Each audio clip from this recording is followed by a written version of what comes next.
Hi, this is Michael Uslan. You're listening to Batman on Film.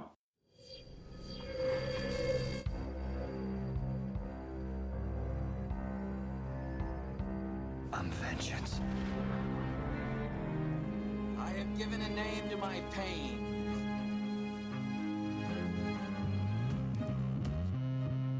The Batman. Always waiting for some Batman to save you. It's simple. We kill The Bat of Gotham. I'm Batman.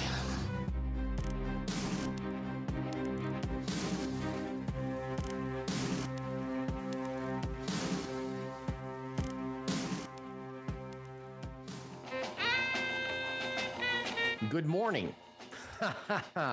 Good morning, because usually I give you a hey now. We're actually doing this at 8 in the morning, Central Time. And this is the Batman on Film Social Hour, number 47. And I am Jett Ramey. I created Batman on Film in 1998 on a web TV. Did you know that, Ron Lauer, senior BOF contributor, sir? I may have heard. Okay. Straight from your mouth before. So Maybe. the reason why we're going to get right to the chase, because the last 24 hours, some cool stuff has happened in regards to the Batman. I guess the last couple of days, because we're going to talk about the MovieMaker magazine, some highlights, a big feature article in the Batman, which was, man, that's by the best one I've read so far when it comes to the Batman. I don't know about you. And then the Batman theme was released last night, the main theme by Michael Giacchino, and through Matt Reeves and Water Tower Music. And what else am I missing here? Oh, the Batman is damn near 3 hours long. So we'll talk about all that here in a second. So What a week. yes, how are you, sir? Hot damn. Doing good for a Friday. Energized. It's sunny out. Okay. We're in low 30s here in Indiana. You know, I have to get that out for you, Bill. Low 30s? I got you Low beat. 30s. It was 18 this that's morning here. Mind-boggling. Yeah. Northeast Indiana. Wait, I'm wrong. I'm checking. It's 10 degrees. Oh, I still got you beat. Damn. I mean, there's the proof right there. 10 degrees. Dadgummit. That'd have been something. I That'd have been thought I was fun. going to win there, you know? January 21st, 2022. Yeah. Texas is colder than Northeast Indiana, but nope, not today. But yeah, I'm doing good. I think we're on a little run here, some cold weather, and then, of course, it'll be 80. You know, Yeah, sure. It'll be like 25 and then 80 the next day. So, like I said, I just hope there's some sort of consistency come Batman watch party time. I don't want to have to. I don't want to pack jeans, shorts, flip flops, tennis shoes. I was going to say, just when you brought it up, and I was about to say, for March 5th, when we had that Batman on Film watch party for the Batman, could be 85. It could be 31. I got to say, for Indiana, it has been a very warm winter. Okay. We haven't gotten below zero yet. And usually by January 21st, we will, at least the lows would have gotten there. We haven't gotten hardly any snow. I mean, it's 10 degrees now. It's going to get up to 25. And I mean, that's kind of. Do the lakes freeze over in Indiana, in that area? Okay. They ice fish there? Yeah, they do. But I haven't been around any to see if they are. Okay. I wouldn't trust it right now, just because I mean it's been consistently below freezing, but also not consistently like cold either. Announcer Rachel is from Minnesota, so I've seen ice fishing. She knows it's real cold. Yes. So I just wondered if it was ice fishing in Indiana as well. Anyway, that's completely off topic. All right, let's get right to it. MovieMaker magazine put out, and I'm glad when I first just saw the cover, I thought it would be. I didn't know the whole daggum thing was going to be online, you know. Yeah, I didn't either. They did, and it was great. So, what was, just before we get into some specifics, what was your overall take on that feature article? I thought it was awesome. Yeah. I mean, just flat out awesome. Because it was so extensive, I've only gotten to read it once. Mm-hmm. So that'll be fun to revisit that and read it a second, maybe third time. I think usually consistently at least I did this way back to The Dark Knight, and then every Batman movie since. I love to really a week before the movie go back and read all articles, or right after I see the movie go back and read all articles of stuff. So, but yeah, I think it was really cool. It's so crazy that it's so long, but yet to me at that point it didn't really give away anything. There's one detail that maybe I haven't seen somewhere else before, and it's been there, or I don't know, it was a little revealing to me. Didn't spoil anything, but overall I thought it was really well written, and the biggest takeaway was just that it almost was a feature on Matt Reeves. Yeah, it felt like, as a director, as a movie maker. Yeah, speaking of him, I've got this from him really almost ever since he got the gig, but he is really cares and likes Batman and is really passionate about this film. And that was just so evident, the things, he said that there's a quote from what's the French? There's a movie magazine it's French. You know what I'm talking about? It's kind of like Cine something. It may be. I want to give the right credit, but I read a quote from that. Just bring it in. He said that, he had, when he pitched it to Warner Brothers, that he wanted to have the complete freedom to make the definitive Batman movie, and they allowed it. And he said, I don't know if we're going to get there, but I mean, that's got to be the goal. Mm-hmm. You don't go in, I'm going to make a half-ass Batman movie. Yeah.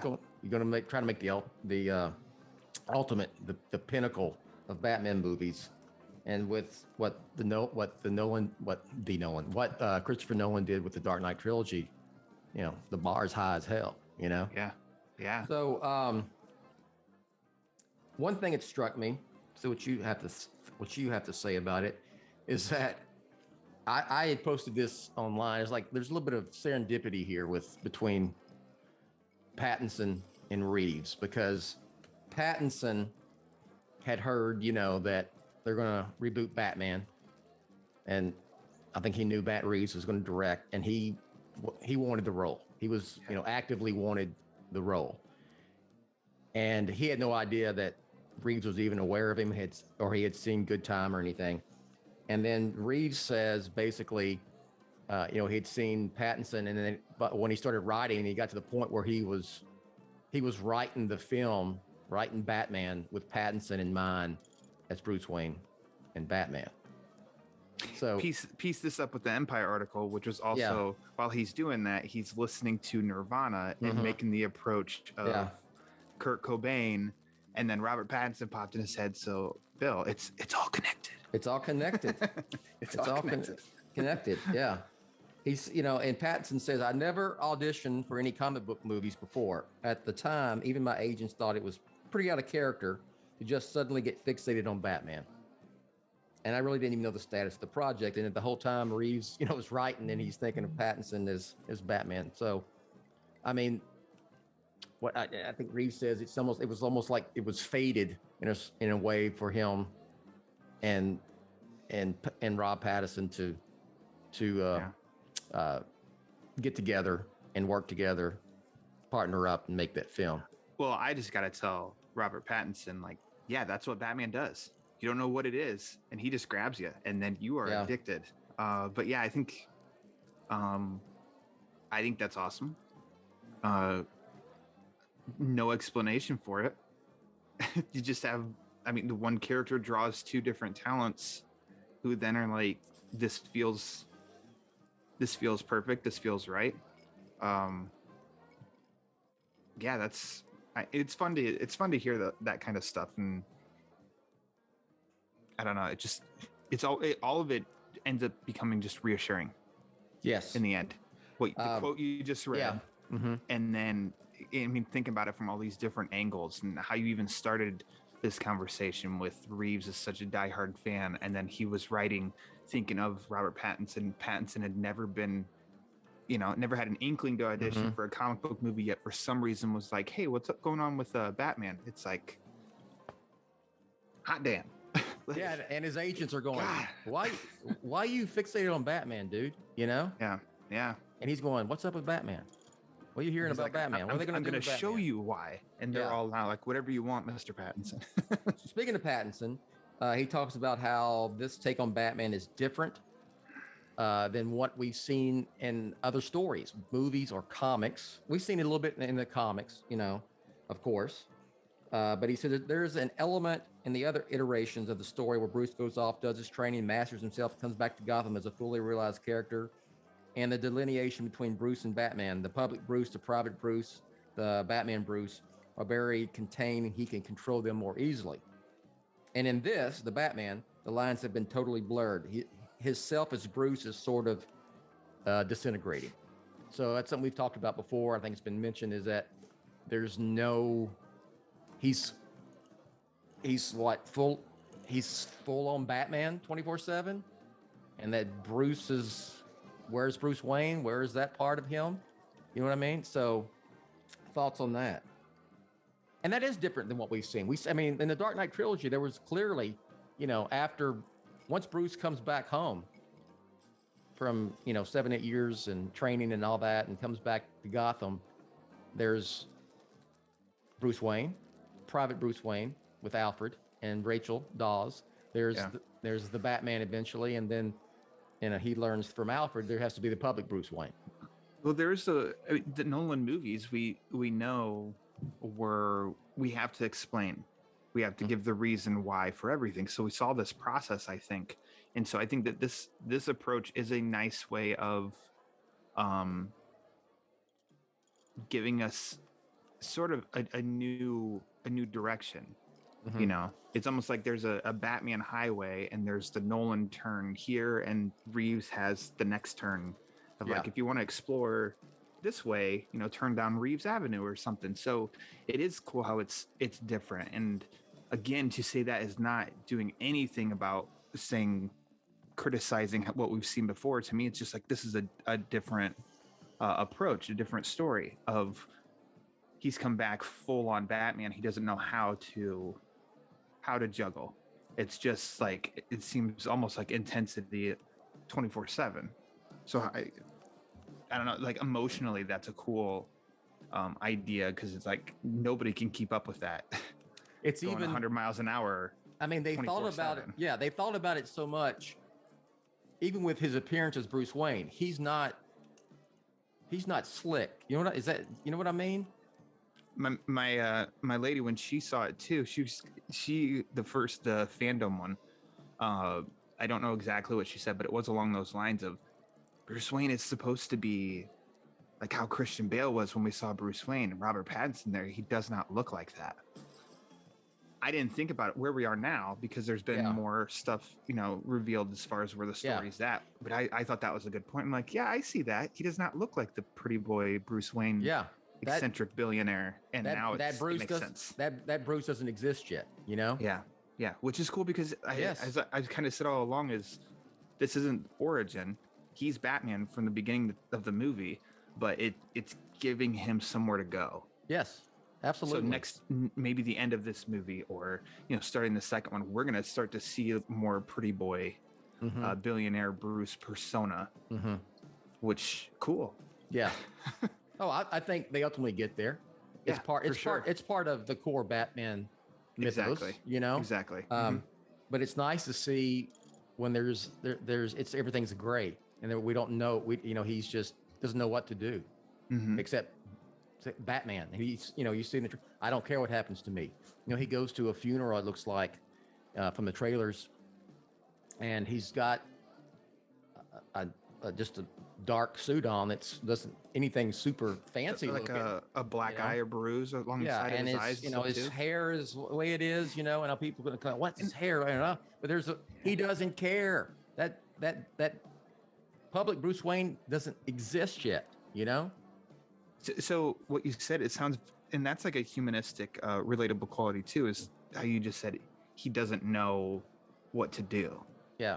And I think that is, without making this sound too over dramatic or anything, but I mean, that's relatable for anybody watching that, because anybody, guarantee anybody has reached a point where they just kind of feel a little bit, I don't know what to do. I'm a little lost, you know? Yeah. Not to the level of should I become a bat, but Yeah. only some of us, right? Yeah. And there was in one of the trailers, there's that, I think it's this last one, the third one, the Bat Cat trailer, and where he is at this event, this funeral, and he's this Bella Real, and the character who is running for mayor comes up to him and says, Mr. Wayne, I've been trying to get with you for a long time, and your people say you're not available. And she talks about, your family was quite the givers to Gotham and philanthropist and so forth. And, you could be doing more for Gotham. He's like, yeah, like really in his head, he's Batman going, woman, do you see what I'm doing every night? I'm going out and bullshit. Yeah. So I just enjoyed that part.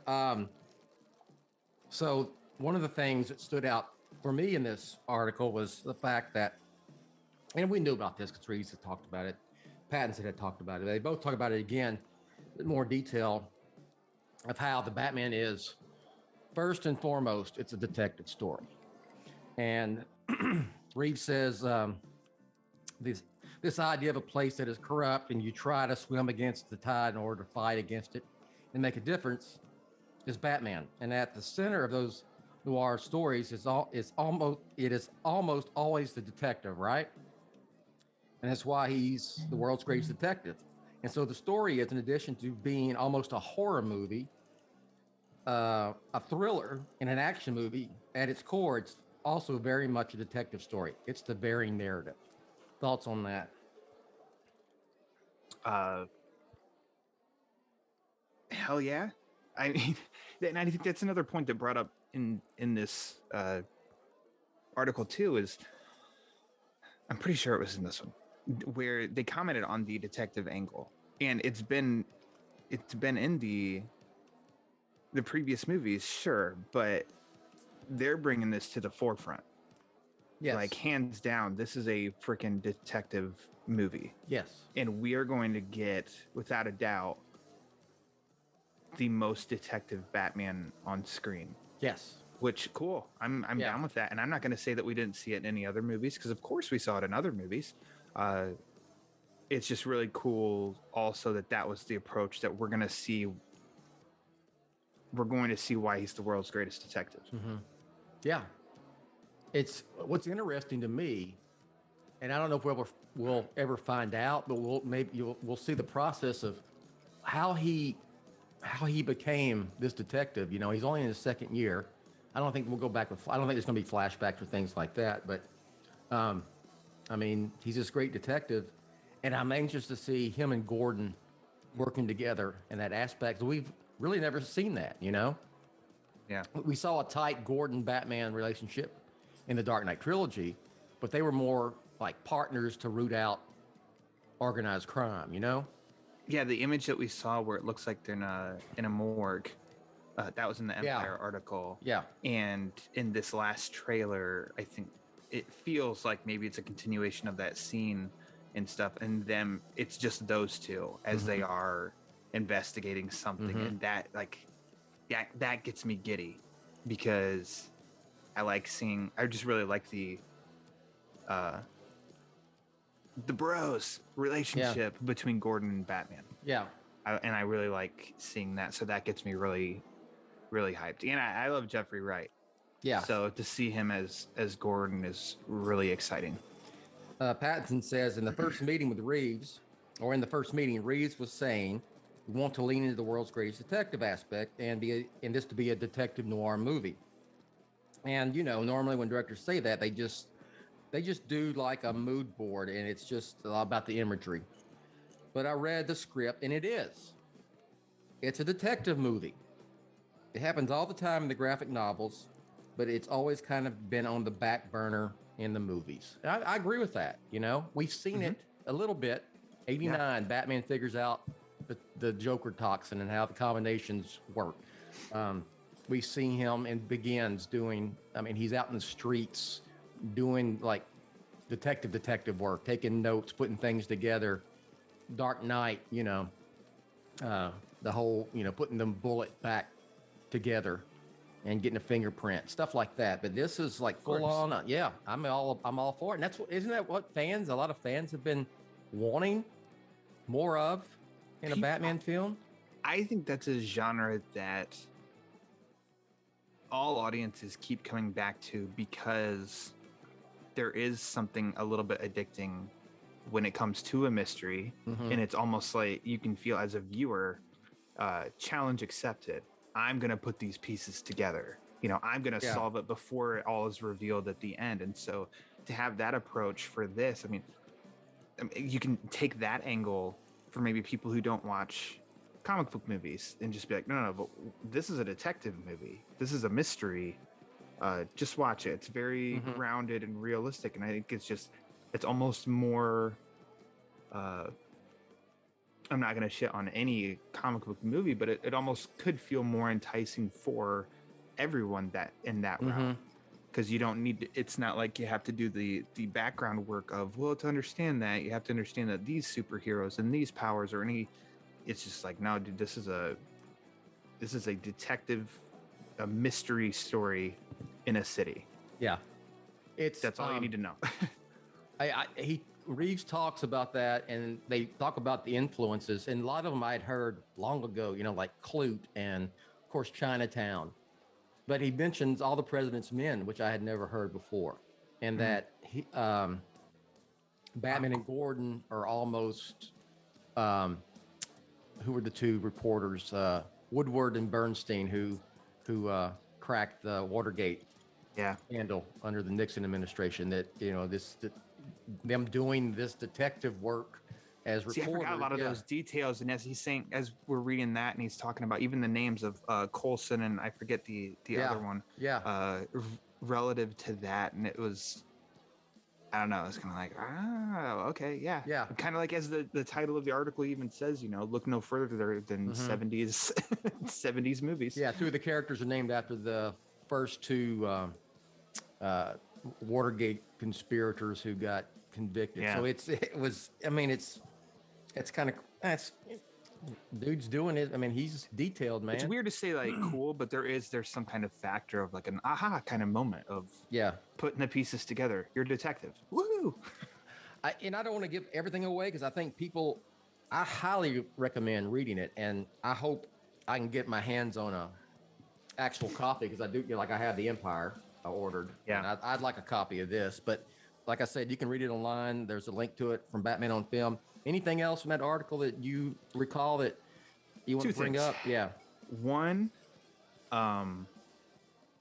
note the time here in case you do want to cut this out, but they say it in the article.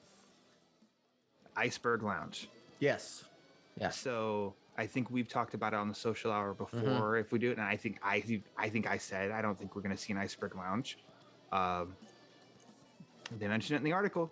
Yeah. So that's pretty fun. That's for our boy Pete there. I know Reeves did this exactly for him. Is that yes? I think he said. And there's going to be a big yellow duck in the background, hopefully. Yeah. But I don't want to get too greedy. But then also the kind of how specific Reeves. Going back to the top where I said this feels like a feature on Reeves, but I mean a lot of it did talk about his specificity as a director, but not annoyingly so, not pretentiously so. It's just the details matter. And how they broke down, I think it is between, they mentioned it was Coulson and Selena, so Zoe Kravitz and Peter Sarsgaard, that some scene that it just wasn't working, and how Reeves has said, well, we have to figure it out now, or we're gonna have to wait 6 months and realize it didn't work, so we have to come back and do it all over again. So they just hit the brakes on everything. Yeah. And they went off and they rewrote a scene. And that's being very real, because there's a happy outcome, of course, but it's being very real with not admitting mistakes, but just like, this isn't working. We have to get this right. And it seems so we're going to stop and redo it. It seems like a lot of them learned a lot from Reeves. Yeah. In his way, in his direction with them about their craft and improving it. You know, even Jeffrey Wright alludes to that in the article. Yeah. And I mean, it shows the passion again, how that's not being nuts, because we're all going to see this movie. You can't undo that. You can't go back and fix it. We watch it once. It's like, it's final. That's how it is. So the guy next month, I think February 23rd, next month, marks 5 years since he was announced as the director of the next Batman movie. So yeah, this guy, 5 years on this thing, and then it's finally going to be like we're finally in the home stretch. So I can only imagine the relief on his on his end with that. So of course, that much time with all of this, that journey, if you go back and think about it, everything that's happened between the past 5 years, like, of course he's gonna look at every single detail and be like, we have to get this right. Yeah. And then go way back to what you said. He loves Batman. Absolutely. And that's, hey, read the article. If you're listening, you haven't, it's online. Like I said, you can find a link to it from Batman on Film. Check it out, because there's a lot more stuff in there. Zoe Kravitz, Colin Farrell, Jeffrey Wright, lots of stuff, a lot more detail with Reeves as well. And it's great. It's very great. Worth it. Yeah. It's free. I mean, it's free. You don't have to buy a magazine if you don't want to. It's free, but it is. I hope I can find it, because I'll buy that magazine. I do too. I want to get a hold of it. All right. So last night at about 11 o'clock Central Time, 9 o'clock Pacific, and then midnight on the East Coast, the Batman theme was revealed to the world. The Batman theme by Michael Giacchino. I hope I get that gentleman's name correct. I think it's Kino. So how about you said it that way? And then let's say Giacchino. Now we're covered. We're covered. All right. So I was waiting. I had my phone next to me. I was in bed watching TV, and I was going to wait up for it. That was way past your bedtime. It was.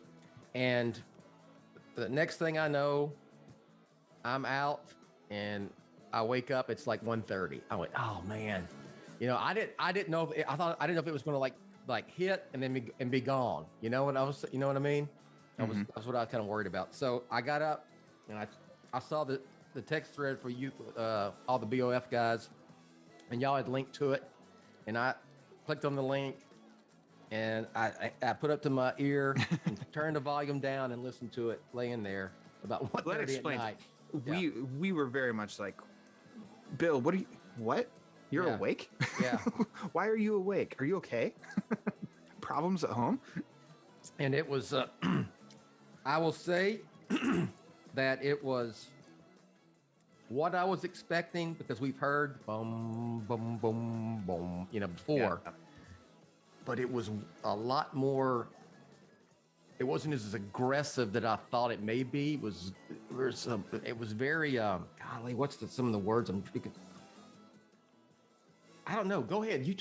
I'm thinking about trying to how to describe it. I was very surprised where it went, because it went to a warmer place. Yes. Okay. That's I say orchestral in the more positive light. Yes. It teased us at the very beginning with what we've heard before, and then that back like 2 minutes is the aggressive, moody, dark. Yes, absolutely. So it went places I didn't expect, but then it took us back to what we did expect. Yeah. Am I reading too much into it if I say, does it represent what's going on in Bruce Wayne's head? There's a boom, I'm Batman, bum, bum. And then, there's just, this, like you said, warm, almost positive type sounding music. And then at the end, it's back. I'm back. Boom, boom, boom, boom, Well, I've never asked you this. Okay. What do you think? Do you think we're going to get a Nolan style we're just basically writing the movie, or are we going to get a full title credits sequence at the beginning of the movie? Because then that factors into, well, then when are we going to hear this music if it's the Nolan quick writing the movie? Yeah. But if we get a full opening segment, which could be cool, what parts of this do we hear in that? How long is an opening segment of a film? Couple minutes usually. If they do the whole Yeah, I think credits and between stuff. between 2 and 3. Okay, because what the music is about 6.5. It's like 6:48. Okay, yeah, about 7 minutes. Not just throwing it out there. 6 minutes and 48 seconds. I felt like it was almost. I mean, like I'm sure we'll hear all that. To me, it was like maybe a combination of everything we'll hear, like an end credits type thing, almost. Because you listen to some of the stuff the Nolan films at the end, there's like the end credit music is like a culmination of everything almost. Yeah, it represents. I think that's usually for Zimmer. Those were always called the suites, in which and those are like the longest, usually like the longest tracks on the albums, and it's a culmination of everything that we hear. But it was, like I said, am I reading too much thinking does it represent Bruce's psyche? Is it, I mean, I don't know. I'm just throwing that out there because it's just, it went places, like you said, it went places that I didn't expect, but it was very nice sounding. I loved it. Beautiful music. I do love the stuff we've been teased with. I think the most, that just sounds good. And I mean, and I don't know if you saw this, that excuse me, Matt Reeves, he even tweeted in anticipation for this that Giacchino wrote this theme before I ever shot a frame of the Batman. I can still remember listening to it in my car with Dylan Clark, the producer, before we went onto the stage to do Robert Pattinson's screen test. Yeah. Nice. I figured at that time, he's writing this script for that dude. Yeah. Basically, he makes him test, which Pattinson does, but you got to figure that Reeves knew that Pattinson was the guy. I wonder, we see that camera test or that we saw with the music. What was that, about 7 years ago now? Just about. But I wonder, do they play that while they shoot the camera test to give Pattinson a little more? It almost, if you go back and look at it, this is maybe me wanting it to be this. He's almost like moving along with the music in a way, not dancing, When you have lunch with Reeves next week, ask him. I will. And it can be a BOF exclusive. I will. Don't forget to ask him that, Bill. So yes, I thought the theme was great. So that's all I got. I listen to my music always on my phone, but I mean, and I'll show you. But that just looks awesome.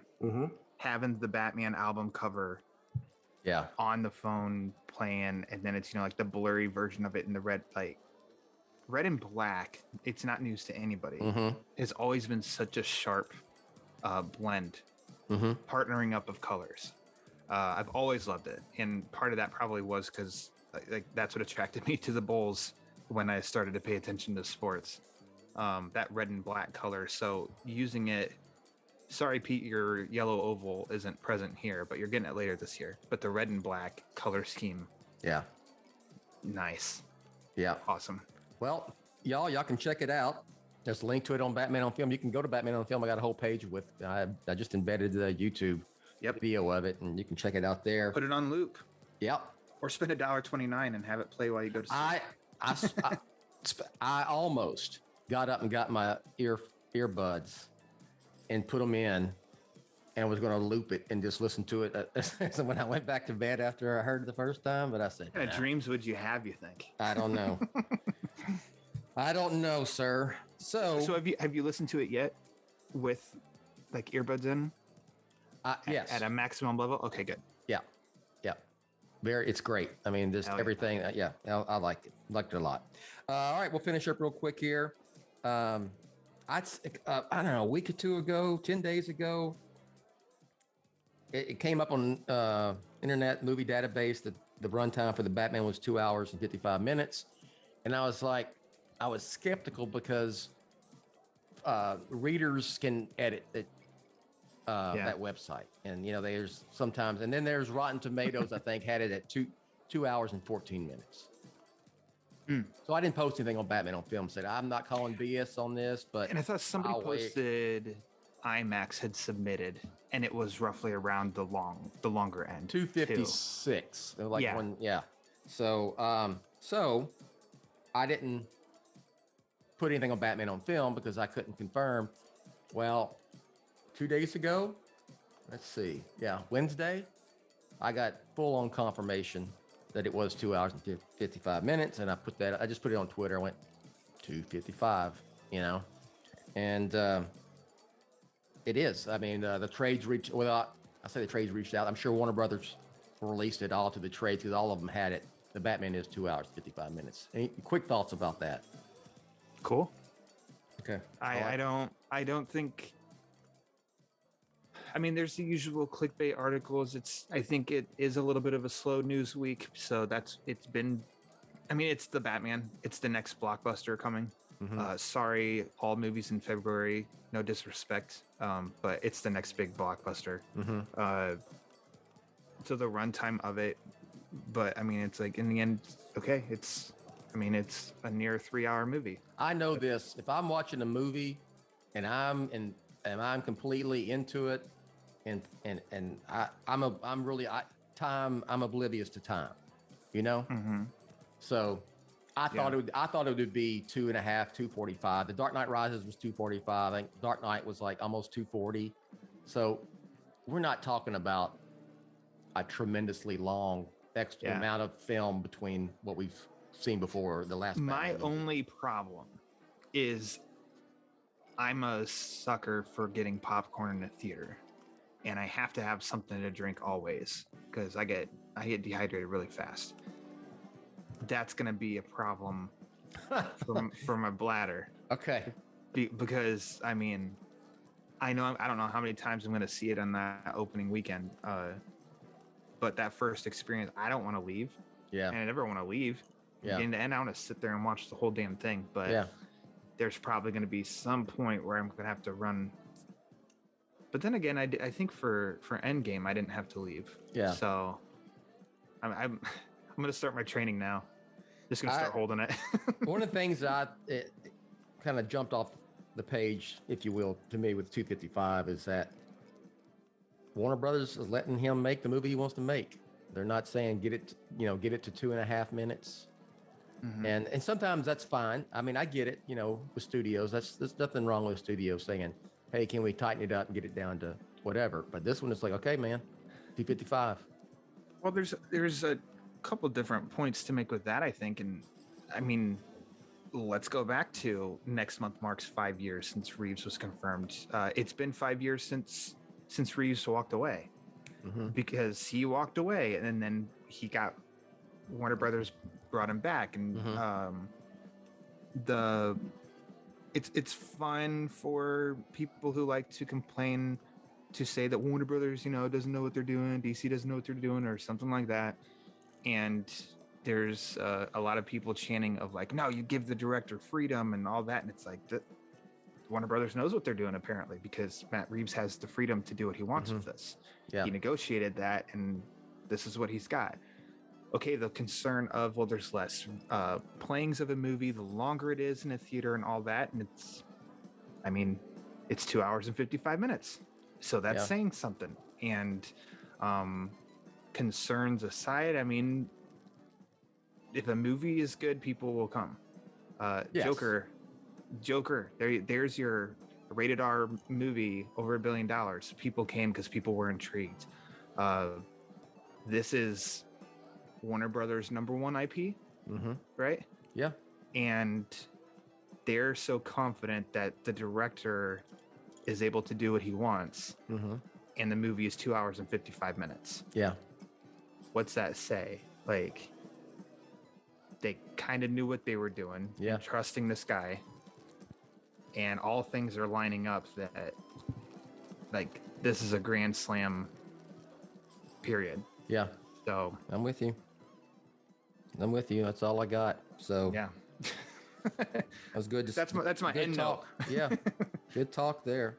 And you know what? I was never in debate. You go to theater nowadays when they have the big movies are playing. They're on more than half the damn screens in those, multiplexes with 20 freaking little bitty different theater, screen 11, whatever, you know what I'm saying.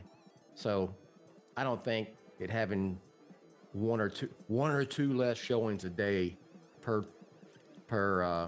building is going to, at each cinema is going to matter. I mean, I don't think it's a big deal. I think it's just something to write about and going, it's just going to be a problem. Let's have a little clickbait. We need some hits here. So whatever. I see it as a positive myself, like as I said. All right, let's get on the hell out of here and go ahead and plug whatever you'd like, sir. All of my reviews and posts are up on BOF proper. The most recent one I think was Batman 119, which is another good entry from Josh Williamson. So check that out on BOF, as well as other some Lego reviews, Batwing lamp review, interview with Lee Bermejo, interview you and I did with Tim Sheridan for Long Halloweens. And speaking of that, my podcast, The Batman Book Club, the most recent episode that just dropped is with Long Halloween screenwriter Tim Sheridan. Awesome conversation. Tim is great. He's very open, very chill, and very enthusiastic. Yeah. He's a nerd just like us, so that's always reassuring. I listened and it was great. Awesome, good, great. We just talked about the Marv Wolfman run of Batman comics. Would that include Year 3 and A Lonely Place of Dying? Because those were very impressionable on him when he first read them, and still relates to now as he's writing comics and the Long Halloween and stuff. So yeah, that's a really good conversation. Check that out wherever you listen to podcasts. I told him we'd get him on a social hour or a Batman on Film, the main podcast, to talk about Flashpoint Beyond. Yeah. He's cool. one of the writers on as well. So anything else you want to plug? Am I missing something? I don't think so.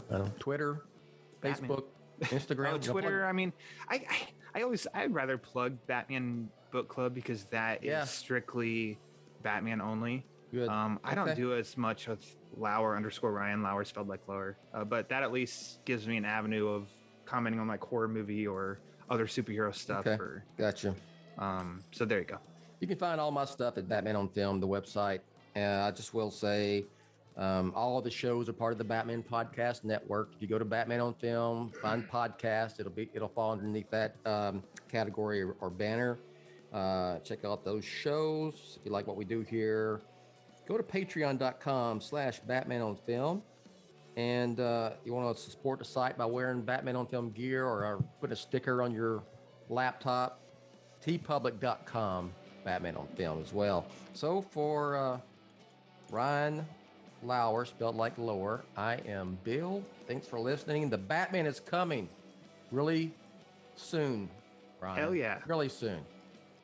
Really soon. Less than a month and a half. Yes. It's almost hot damn. Oh, one thing I'll mention. I checked in to see if they had a date for the Dallas screening yet, press screening. They do not, but they told me that there's an AT&T Plaza, I think it's what it's called, down in downtown Dallas or downtown Dallas area, and it's where they had the Zack Snyder Justice League stuff. Remember that came out?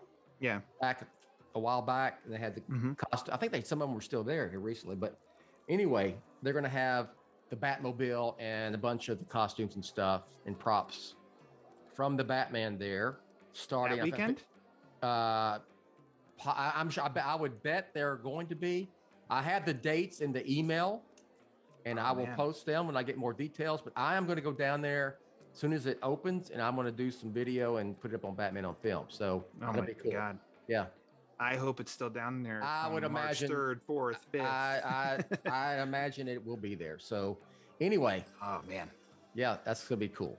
All right, so we'll catch you next time. Thanks for listening to the Batman on Film Social Hour, Jett's official BOF podcast and vlog. Follow Jett on Twitter at Batman on Film. For BOF news only on Twitter, follow at the Batman on Film. For Jett and everyone at BOF, I'm announcer Rachel. Authoritative, definitive, the original Batman on Film.